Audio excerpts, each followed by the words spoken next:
Assim iniciamos a nossa palestra de hoje. O tema é ponto de vista. Já iniciando, eu quero mais uma vez aqui oficialmente agradecer o SEAP por mais esse convite, por estar aqui de volta. Quem está entrando agora novidade. Nós vamos estar aqui em conjunto, reunidos, os últimos domingos de todos os meses. É um convite que eu agradeço ao SEAP, agradeço ao Vinícius mais uma vez, oficialmente, por esse encontro com o Nelson Tavares. Não é o encontro com a Fátima Bernardes, é com o Nelson Tavares. Espero que vocês gostem, como eu gosto de estar aqui. Para mim é um prazer, para mim é uma alegria sempre estar aqui. Quem não sabe, eu estou aqui em Portugal, são 4 horas à frente, ou seja, agora é meia-noite e um.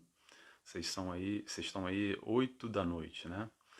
Mas é sempre uma alegria, uma felicidade estar aqui. E o que a gente vai discutir hoje sobre esse tema que a gente elegeu, que é o ponto de vista? O que a doutrina espírita vem falar sobre isso para nos ajudar na nossa vida? O porquê que é tão importante essa questão de ponto de vista para a gente analisar e pensar um pouco sobre isso? E por que será que aquilo que a gente acredita que é mal ou ruim, às vezes, ou nem sempre, é ruim assim, e pode ser a melhor coisa que pode acontecer nas nossas vidas, na nossa encarnação? É um pouco disso que a gente vai falar, vamos conversar um pouquinho aqui durante esses 30 minutos. De costume, eu convido a todos a se fecharem os olhos comigo, quem quiser, para a gente fazer a nossa oração, agradecendo a Deus Pai primeiramente, a Jesus, nosso mestre e guia, a toda a espiritualidade que nos acompanha, a espiritualidade que dirige esse trabalho, aos irmãos trabalhadores do SEAP, que permitem essa plataforma para a gente estar aqui reunidos, discutindo um pouco e aprendendo um pouco com os ensinamentos de Cristo, com a doutrina espírita, que facilita e colabora com a nossa caminhada nos nossos desafios. Que possamos assim dar início a essa reunião, que assim seja, graças a Deus. Muito bem, o pessoal já está entrando, vi que agora entrou mais gente. Quem está entrando agora, seja bem-vindo. Então vamos começar essa palestra sobre ponto de vista.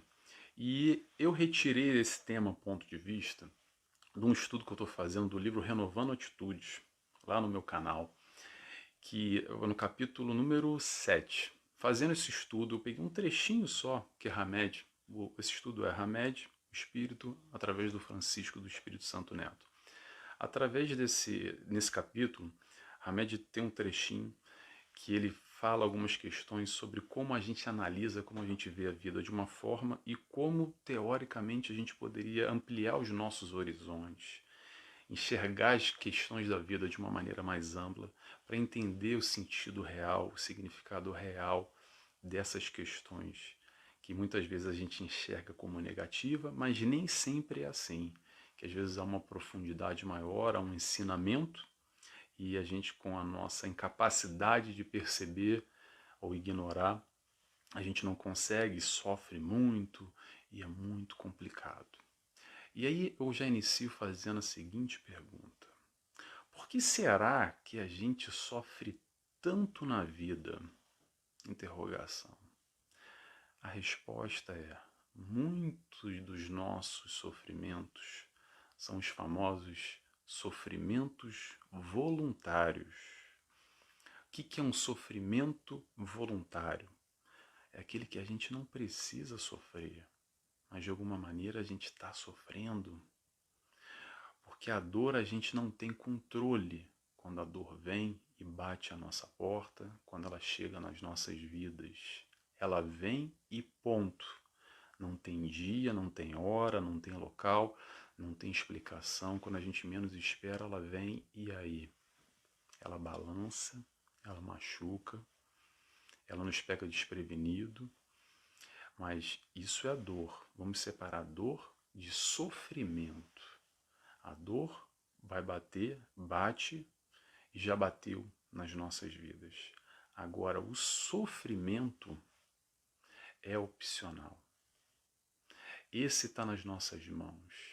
É interessante, é imprescindível a gente separar a questão da dor e do sofrimento. Porque quando a gente começa a compreender mais profundamente a questão do sofrimento, que está nas nossas mãos, que nós temos o controle de sofrer ou não com essa dor, não é sofrer a dor, atenção, é uma questão linguística aqui. A dor vem, a dor é um fato, ninguém está negando esse fato. Agora, o sofrimento, nós temos o controle. O que eu quero dizer com isso? Quero dizer o seguinte: o fato é um fato ruim, principalmente nas questões negativas, esse que a gente está abordando agora, para a gente ampliar um pouco essa visão. O fato é um fato ruim, e ponto. Não tem discussão. Vou pegar um exemplo aqui, só para a gente pensar aqui e ilustrar um pouquinho. Por exemplo, tem um acidente de automóvel, um acidente de carro.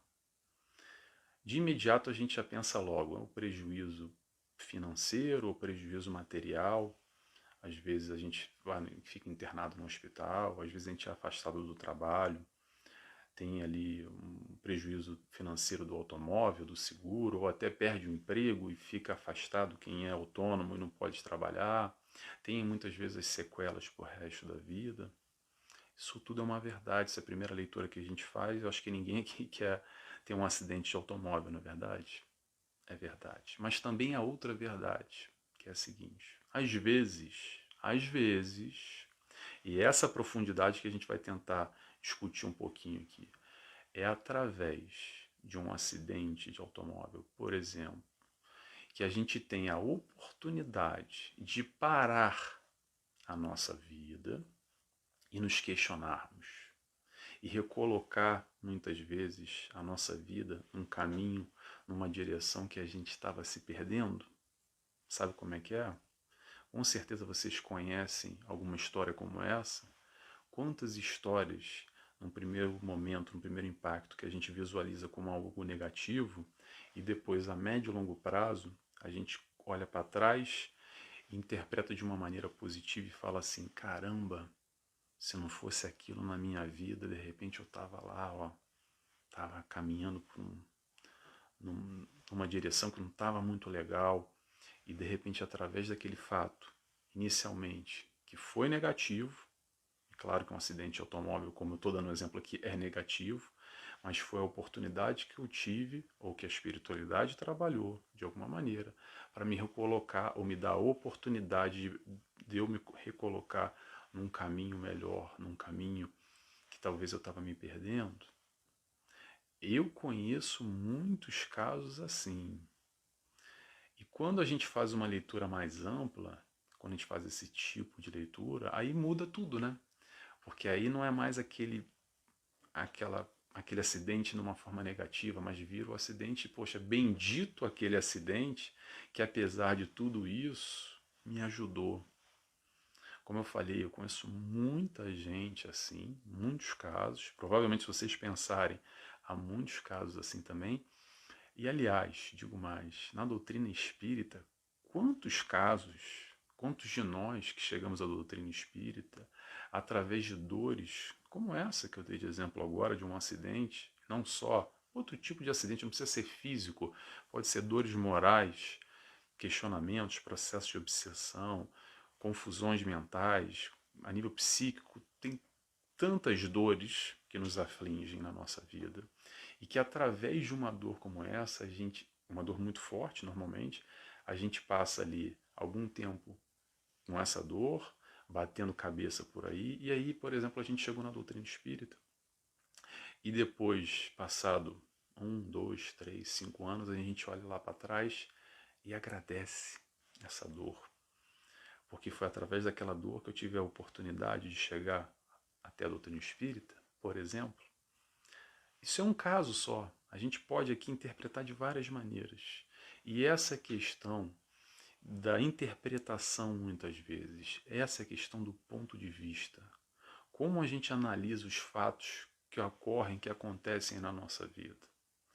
Eu sei que não é normal, não é fácil essa leitura, é uma proposta desafiadora, mas ver quem tem olhos de ver. E aí que está o desafio.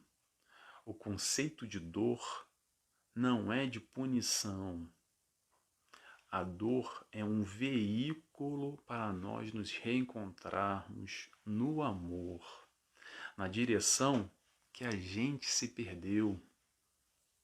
Vou repetir porque é um conceito novo, é difícil a gente digerir isso.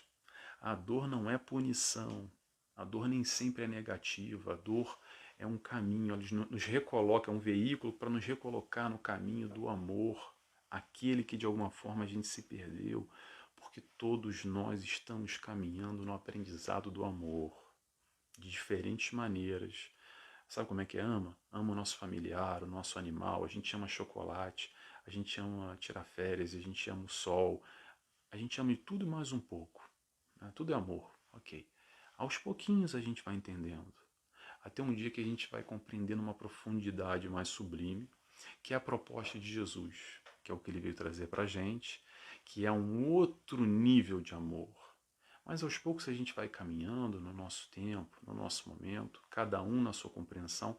O importante é a gente ter a predisposição. A partir do momento que, se a gente enxerga Jesus, por exemplo, como modelo, mestre e guia, e os seus ensinamentos como a verdade, e a gente pega ali aquela listinha que ele deu para a gente, como um exemplo para atingir a perfeição, para ser feliz, para atingir a tal plenitude, através desse esforço, é aprendendo a amar. E assim a gente vai aos pouquinhos aprendendo a amar, nos reencontrando nessa seara que às vezes a gente se perde. Com muita facilidade a gente se perde nessa seara do amor. Mas vamos lá, eu vou agora trazer Hamed, algum desses conceitos. Quis fazer aqui uma introdução para a gente entender do que eu estou falando. Então trouxe aqui Hamed com seus conceitos, tá? Então, por favor, não briguem comigo. Quem disse isso é Hamed, tá? Se quiser brigar com alguém, briga lá com Hamed. Pode até parecer uma loucura no primeiro momento, mas aí que está a proposta desafiadora. A gente tentar enxergar, ter olhos de ver. Vamos enxergar com profundidade algumas questões que ele traz. O que ele traz é o seguinte: ele nos diz que as interpretações negativas, na verdade, são fatos muito positivos. Vamos lá? Vou começar aqui. Eu sei que vai doer o ouvido, tá? Vamos prestar atenção e tentar desmembrar isso aos pouquinhos. Vamos mastigar isso aos poucos. Doença. Já começa assim, doença. Poxa, Nelson, mas doença? Pô, você vai me falar que doença é positivo? Calma. Primeiro, para a gente vencer uma doença, a gente tem que entender e decifrar o que essa sintonia, o que isso está querendo dizer na nossa vida. Para reequilibrar esse psiquismo, lembrando que doença do corpo, toda doença do corpo, tem origem sempre no espírito. É algo mais profundo, é algo que Joana de Ângeles estuda demais. Eu não vou seguir esse caminho por aqui hoje, mas convido a todos, quem quiser entender esse processo de doença, dessa distonia entre espírito e corpo, onde o corpo, na verdade, está emergindo esse processo do espírito doente. Muito bem. Então, a doença, muitas vezes, nos serve exatamente para nos mostrar, para a gente decifrar e entender o nosso espírito doente. O que nós temos que corrigir aqui dentro, que está, na verdade, saindo para fora através de uma doença, por exemplo. Outro ponto, esse é o ponto número 1. Como a gente tem meia horinha, eu vou botar os tópicos aqui para a gente continuar o raciocínio, tá? Ponto número 2. A média nos fala sobre abandono e decepções constantes. Mais uma vez, poxa, Nelson, abandono, decepção, como é que isso pode ser positivo? Interrogação. Pergunta: o quanto nós vivemos, muitas vezes, a nossa vida numa grande ilusão? Atenção ao grau de ilusão que às vezes a gente vive, o abandono, a decepção acontecendo de forma constante, vem nos mostrar que a gente não vive num país das maravilhas. Qual é a distância do mundo real para o mundo imaginário das pessoas, que às vezes a gente vive num mundo à parte, não conectado com esse mundo verdadeiro, e nesse processo de abandono e de decepção, com as pessoas, isso pode nos mostrar para quê? Para trazer ali o pezinho no chão, sabe? É a oportunidade da gente nos reencontrar com a vida como ela é de verdade, sem ilusões. Então, às vezes, através de decepções, através de abandonos, a gente tem a oportunidade de nos reencontrarmos e de fazer esse questionamento, essa leitura do quanto eu estou vivendo no mundo da lua, no mundo imaginário, e quanto eu estou vivendo no mundo real, o mundo verdadeiro, como ele tem que ser vivido, por mais duro que ele seja, ok? Às vezes é um processo de fuga que a gente vive no mundo imaginário e cria essas ilusões, essas quimeras para fugir, é um processo de fuga. Mas mesmo assim, o convite é sempre viver como ela é, porque não adianta fugir, fingir que não existe para botar debaixo do tapete, porque a verdade sempre vai aparecer mais cedo ou mais tarde, a gente querendo ou não. Próximo ponto. Esse então agora é dolorido. Perda de entes queridos. Perda de entes queridos. Qual é o aprendizado que pode ter num processo tão doloroso de perda de entes queridos? Às vezes, é tudo muito...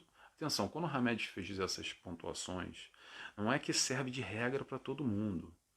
Isso são fatos e características específicas para alguns sujeitos, algumas pessoas. E claro que quando a gente lê um livro como esse, a gente levanta o dedo e tenta se enxergar, tenta vislumbrar, será que eu não faço parte desse processo ou não? Muito bem, então vamos voltar à questão. Perda de entes queridos. Qual é o aprendizado que talvez possa acontecer aí? Às vezes, vou repetir, às vezes, o aprendizado pode ser no desapego. No desapego. É claro que dói muito, é claro que é triste, é claro que é muita saudade. Só que muitos de nós temos uma atitude ainda nesse intercâmbio com o nosso parente, com o ente querido, com o nosso filho, com a nossa mãe, com o nosso irmão, enfim, com aquele que a gente ama, uma atitude muito possessiva. Às vezes a gente se apega muito além do saudável, ok? E esse aprendizado não é só para quem fica, às vezes é para quem vai também, tá? A gente sempre olha do lado de cá, mas às vezes nesse processo do desencarne, o aprendizado também acontece com aquele que desencarnou. E é claro que dói muito mais quando a gente não só tem um sentimento de amor por esse ente querido, mas principalmente quanto mais apegado a gente é. Fazer aqui uma comparação, desculpa, a comparação pode ser muito pobre, mas sabe a criança quando tem um carrinho, uma bola e ama muito aquilo, que não consegue dormir sem aquela bola, aquele boneco, ou o que é que seja, e quando tira a criança começa a chorar e sofre muito por causa daquele objeto, porque ela tem um apego muito forte àquilo. Então, quando nós temos apegos muito fortes, sejam eles quais forem, até apego às pessoas, aqueles que nós amamos muito, sim, isso é um processo difícil, doloroso, mas pode servir como lição nessa leitura do aprendizado para nós aprendermos a nos desapegar. Próximo ponto. Alucinação e loucura. Alucinação e loucura, qual é o aprendizado? O aprendizado é conviver, é o convite para a gente viver exatamente com os pés no chão. É quando a gente se afasta e vive no mundo das fantasias, das aparências, muitas vezes. E esse processo de alucinação e loucura, às vezes, pode ser um convite, parecido com o outro que a gente falou ainda há pouco, a viver e ver a vida como ela é. Mais um ponto. Vícios. Muitas vezes a falta de controle das nossas emoções, dos nossos sentimentos, nos levam ao hábito do vício. Então o convite é exatamente a nos ajudar no reequilíbrio ou no equilíbrio interno dessas emoções, desses sentimentos. Porque às vezes o vício é uma bengala psicológica. O que isso quer dizer, Nelson? Quer dizer o seguinte, às vezes com o desacerto, o descompasso interno, essa falta de equilíbrio, essa falta de plenitude, essa falta de balanço interno, a gente busca, através da droga, através da bebida, através do chocolate, através da gordura, através de qualquer tipo de vício e outros mais que a gente possa, qualquer tipo de vício, a gente pode ali canalizar essa energia mal gerida internamente para alguma questão material, normalmente. Então, o vício muitas vezes é esse, não todas as vezes, mas esse é o processo que acontece. Então, qual é a positividade, qual é o aprendizado que o vício pode trazer? É exatamente buscar novamente, vislumbrar esse equilíbrio interno, buscando a gente ser melhor e melhorar e ter mais tranquilidade e não necessitar desse objeto externo, desse vício, qualquer que seja. Vamos continuando. Traição. Esse também dói. Traição. O que eu posso aprender com a traição, Nelson? Qual o ponto de vista positivo? Termos atenção à vulnerabilidade e à confiabilidade perante aos outros. Essa dói. Vamos lá. O quanto nós esperamos ou acreditamos a nossa vida na mão dos outros? Será que o fulano ou a fulana pode nos dar aquilo que a gente espera deles? Ou será que é um erro de avaliação nosso, que a gente esperou demais e aí houve um processo de traição? Mas se a gente esperou demais, será que não foi um erro de avaliação nosso? E como é que a gente faz esse balanço? Não sei, mas provavelmente a gente vai ter ali, através de um processo de traição, mais atenção a essa vulnerabilidade ou essa confiabilidade com o próximo. Não é para a gente se trancar também no casulo e não querer mais se relacionar com o próximo, acreditando que aquela dor vai ser assim seguida a nossa vida inteira. Mas é uma chamada de atenção positiva. Próximo ponto. Desprezo e desconsideração. Qual é o aprendizado? É a oportunidade de rever e questionar o amor próprio. O quanto a gente se valoriza, o quanto nós dependemos do valor do outro, externo. É através de um processo de desprezo, às vezes, que a gente tem que se encontrar conosco mesmo, aprender o tal amor próprio, aprender a se valorizar e não depender do estímulo externo, eu não dependo do amor externo.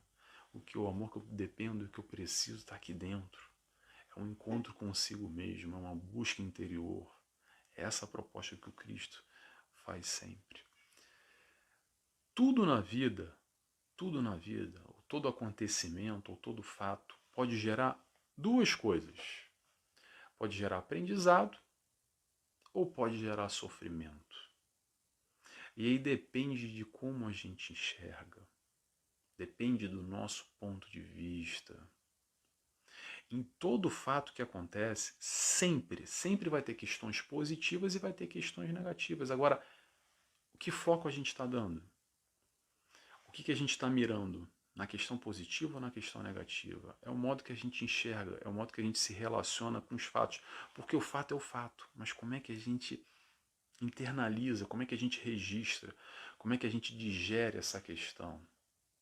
O que acontece é que a maioria das vezes, quando a gente não consegue enxergar a questão positiva na história, não é porque ela não existe, mas é por causa da nossa incapacidade de perceber o real sentido dessa questão. É aquele momento que a gente tenta enxergar algo positivo e às vezes é muito difícil enxergar positividade em certas questões, em certos fatos na nossa vida, e mesmo assim a gente não consegue. Aí sabe onde é que a gente cai? A gente cai na resignação. A gente cai na questão da fé. A fé não só acreditando, mas principalmente confiando. Por quê? Por que eu estou falando isso? Porque se a gente tem um pai que nos ama, um pai que olha para a gente, que quer o nosso bem, que quer o nosso melhor, eu tenho que confiar que aquilo que se passa naquele momento é o melhor para mim, mesmo que eu não consiga perceber. Ou será que é só naquelas horas boas, aqueles discursos ótimos que a gente tem hoje em dia, que é assim, Nunca foi sorte, sempre foi Deus. Esse está na moda agora. Então, peraí, e o azar foi de quem? Será que foi do capeta, do chifrudo, do demônio? Sorte e azar é uma concepção nossa, é a nossa visão limitada, o que a gente enxerga como sorte e azar. Porque se Deus é um pai, na figura de pai, como Jesus nos trouxe, que nos ama, e é isso, exatamente essa figura, o que ele coloca na nossa vida é seguramente o melhor para nós. E ponto final. A questão é a nossa interpretação frente a isso. Então a gente enxerga o fato que acontece na nossa vida, positivo ou negativo, mas tudo o que acontece é para o nosso bem. Ponto final. Ou você confia ou você não confia. Se tiver alguma margem de questionamento, de incerteza, então é o momento da gente questionar a nossa fé. Porque o fato mais doloroso que possa acontecer na nossa vida, ainda assim, se a gente confia verdadeiramente no planejamento reencarnatório, em tudo que a gente estuda aqui na doutrina espírita, tudo que nos acrescenta, mostrando todo esse intercâmbio do encarne e desencarne, plano espiritual, os resgates, as questões de prova, de expiação, tudo que acontece. Então, tudo hoje que acontece na nossa vida, que foge ao nosso alcance, é sim para o nosso bem. Por mais que a gente não consiga enxergar, por mais que a gente tenha dificuldade de compreender, por mais que a gente se revolte muitas vezes, e a gente não compreenda e faz birra e bate o pé e faz beicinho, ainda assim, trabalha a tua fé no sentido da confiança. Repito sempre, mais uma vez eu repito, fé não é só acreditar, acreditar é mole. Fé é acreditar e principalmente confiar. Esse é o desafio, é para isso que eu acredito que o ponto de vista pode nos acrescentar para a gente ter mais atenção nesse processo do que é dor e do que é sofrimento voluntário que está nas nossas mãos. São opcionais, muitas vezes, que a gente possa sim, já estamos terminando, tá, gente? Estou aqui de olho no relógio. Que a gente possa sim ter olhos de ver, ouvidos de ouvir, que a gente possa buscar ampliar o nosso horizonte nesse relacionamento com dor, com sofrimento, com os fatos que acontecem na nossa vida, questionando sim, ampliando a nossa compreensão dos porquês da vida. A doutrina espírita vem exatamente nos ajudar nesse processo. Então, qual é o convite? Vamos estudar mais. O conhecimento nos liberta. E a doutrina espírita, através da doutrina cristã de Jesus, vem ampliar esse conhecimento, trazendo todas essas mensagens, esses livros, as psicografias, esse contato mais afinado com o plano espiritual. Para quê? Para nos auxiliar na nossa caminhada. Não vai haver falta de provas e desafios e expiações, mas vai nos auxiliar a passar por elas com maior tranquilidade, com maior serenidade, com menos revolta, com menos desespero.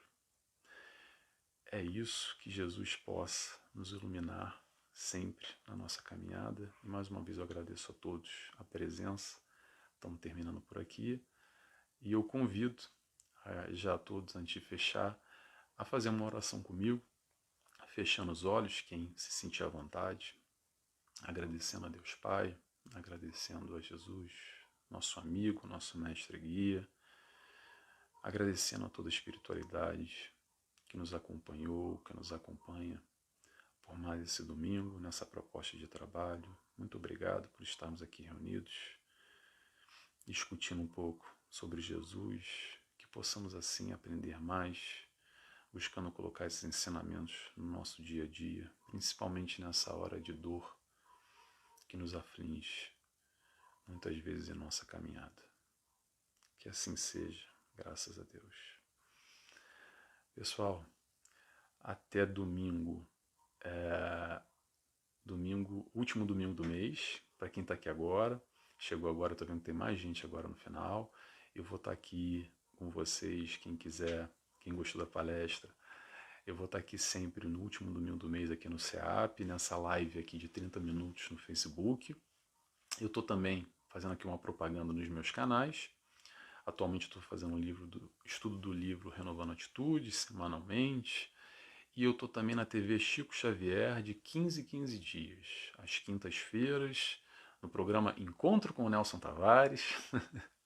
Tô rindo que eu encontro com Fátima Bernardes, eu sempre lembro disso.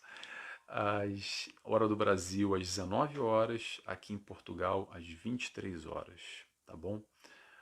Tomara que vocês tenham gostado, como eu gostei. Adoro estudar isso e trazer, compartilhar esses ensinamentos com vocês, tá bom? Obrigado a todos e até domingo, último domingo do mês que vem, tá bom? Beijo e abraço a todos. Tchau, tchau.